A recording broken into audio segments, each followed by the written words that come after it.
Okay, so I'm here to talk to you guys about something that has been happening a lot at school.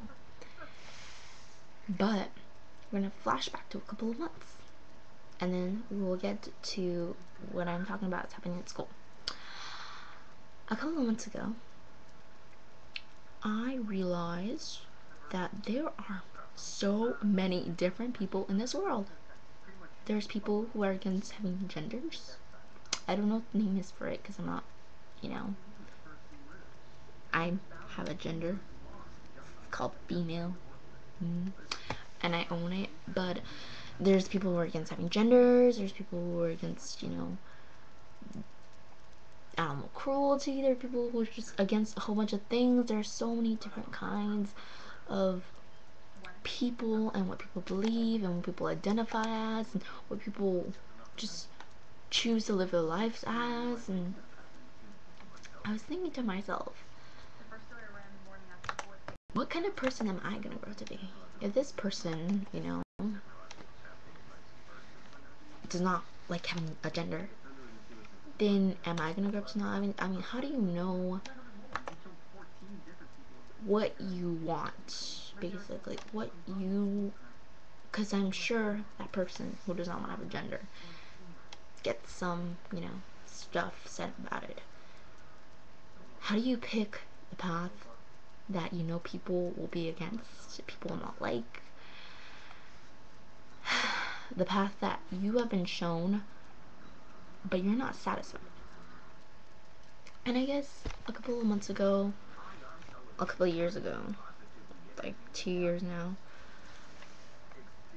I have been unsatisfied with the way I looked. And it's not that I was unhappy, because I'm a very happy person. I've always been happy. It's just I felt happy. And then I looked into the mirror and I saw someone who was unhappy. But the weird thing was, everybody else saw someone who was, I guess I enjoyed the things inside of me.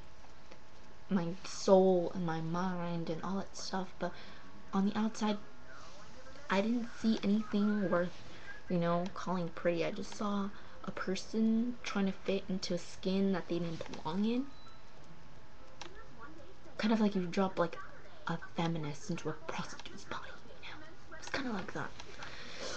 And I'm not sure if that's the right analogy I should be using here, but it kind of felt like that. And that's exactly what I said when I looked into the mirror one day. And I realized that since there are many different paths to this world, the path that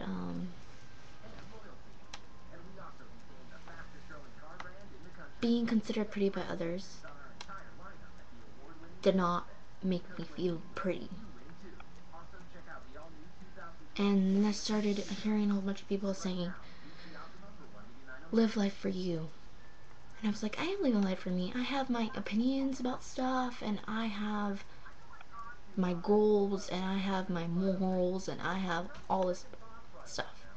And I looked on the outside and I saw a person who would just give in to the stuff with the people I was against, kind of, with my beliefs. But we have the same looks. I would give in to the looks part that they wanted me to be in. And I never really thought about it. I thought, makeup, woo! Let's dress up in my dress here. Even though I felt uncomfortable, even though I didn't think I looked pretty, I knew people would think I looked pretty, so I just did it. And then finally, I was thinking to myself, maybe I need to be completely happy with myself, be completely live my life for myself. And that's what I started doing. So, flashback to the girls at school, come up to me like, oh my gosh, your hair, she's like, your hair was so pretty when it was long, and it was curled, and I just think to myself, I'm like, how is that pretty? That took so long, and I felt unpretty in it, and I was like, no, this is what I told him, no, you don't understand, I look super duper attractive and fine in my new haircut, I could own the ring now, And they're like, no, you look miserable. And I just think to myself, wow, your mind must be so close-minded. This is the girl that tells the health teacher that she has such an open mind, she accepts everybody. But she can't accept me because my definition of pretty. And I guess this is what they mean by saying live your life for yourself. You have to find yourself beautiful and pretty in the inside out. Not just your beliefs, but if you don't like the way you look and you do not agree with people on the way you look on the outside, then you need to change that.